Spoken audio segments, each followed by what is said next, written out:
Court जे आहे ते म्हटलेलं होतं आणि त्यानुसार आता पुन्हा एकदा जे आहे ती सुनावणी सुरू झालेली आहे। राजू, अगदी काही क्षणांसाठी थांबवते। आताची एक मोठी बातमी आता आपण बघूया। सरकारचं शिष्टमंडळ मनोज जरांगे पाटील यांच्या भेटीसाठी गेलंय। विखे पाटील यांच्यासोबत शिष्टमंडळ मनोज जरांगे पाटील यांच्या भेटीसाठी चाललंय।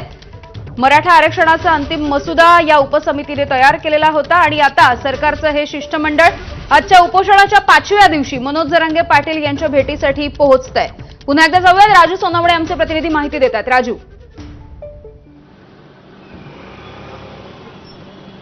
अगदी आपण पाहतोय का एकीकडे आपण सुनावणी सुरू आहे तर जरांगे पाटलांकडे आता विखे पाटील यांचं शिष्टमंडळ जे आहे ते दाखल झालेलं आहे। मसुदा सुद्धा त्यांनी तयार केलेला आहे। सगळ्यात महत्त्वाचं म्हणजे जरांगे पाटील यांनी दोन ज्या आहे त्या बाजू मांडलेल्या होत्या का त्यामध्ये आपण पाहतोय हैदराबाद गॅझेट आणि दुसरं सातारा गॅझेट जे आहे यावरती जे आहे तो निर्णय व्हावा असं आंदोलकांचं म्हणणं होतं आणि हैदराबाद गॅझेटमध्ये काही ज्या मसुदा आहे तो घेऊन आता त्या ठिकाणी शिष्टमंडळ पोहोचत आहे। त्यामुळे या सगळ्या मसुद्यावरती या सरकारच्या भूमिकेवरती मनोज जरांगे पाटील यांचं जे आहे ते समाधान होतंय का हे सुद्धा पाहणं अतिशय महत्त्वाचं आहे। खरं तर आपण पाहतोय की या सगळ्या आंदोलनाच्या दरम्यान पहिल्यांदाच मंत्री जे आहे ते जरांगे पाटील यांना भेटताना पाहायला मिळतात। आंदोलन सुरू झाल्यानंतर दुसऱ्या दिवशी आपण पाहतोय की माजी न्यायमूर्ती संदीप शिंदे यांच्या अध्यक्षतेखाली समिती गठीत केलेली आहे आणि संदीप शिंदे यांची समितीने भेट घेतलेली होती, मात्र मंत्र्यांनी भेट घेतलेली नव्हती। मात्र आता आपण पाहतोय की स्वतः मंत्री या ठिकाणी गेलेले आहेत।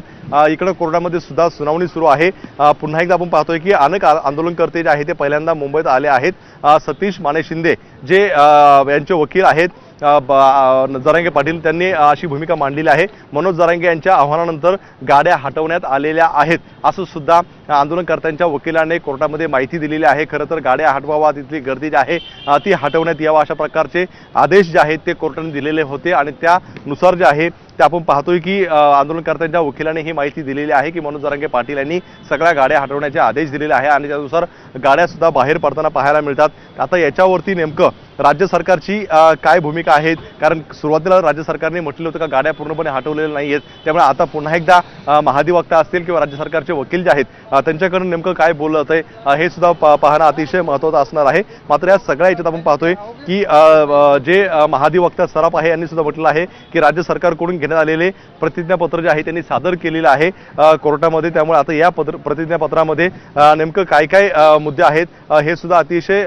महत्त्वाचे पाहणं राहणार आहे। एकूण जर पाहिलं आपण काय सगळ्या मुद्द्यांवरती जे आहे ते कोर्ट आता काही महत्त्वाचे निर्देश जे आहेत ते देण्याची शक्यता आहे। मात्र कोर्टाच्या बाहेर सुद्धा मोठी लगबग जी आहे ते आपल्याला पाहायला मिळते।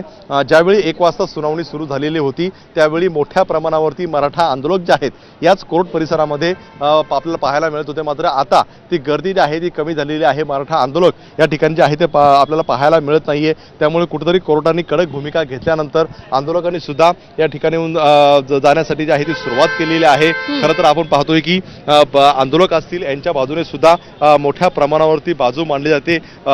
मराठा आंदोलनामध्ये आपण पाहतोय की सतीश माने शिंदे जे आहेत हे आधी सुद्धा त्यांनी यामध्ये भूमिका मांडलेली होती आणि आता आज पुन्हा एकदा त्यांना या सुनावणीसाठी उभं करण्यात आलेलं आहे आणि ते आंदोलकांच्या बाजूने जोरदार अशी जी आहे ती भूमिका मांडताना पाहायला मिळतात। खरं तर त्यांनी मुदत वाढवून जी आहे ती मागितलेली आहे। त्यामुळे आता कोर्ट मुदत वाढवून देते की आणखी काही भूमिका घेते हे सुद्धा पाहणं महत्त्वाचं आहे। मात्र पहिल्याच वेळी सुनावणीत आपण पाहिलेलं आहे का पुन्हा एकदा आंदोलनकर्त्यांना कोर्टाने फटकारलेलं आपल्याला पाहायला मिळालेलं आहे। कुठल्या परवानगीने तुम्ही या ठिकाणी बसलेला आहात, 24 तासांची फक्त तुम्हाला परवानगी दिली असताना सुद्धा तुम्ही या ठिकाणी म्हटलं आहे। आता आपण पाहतोय की पुन्हा एकदा महाधिवक्ता सराफ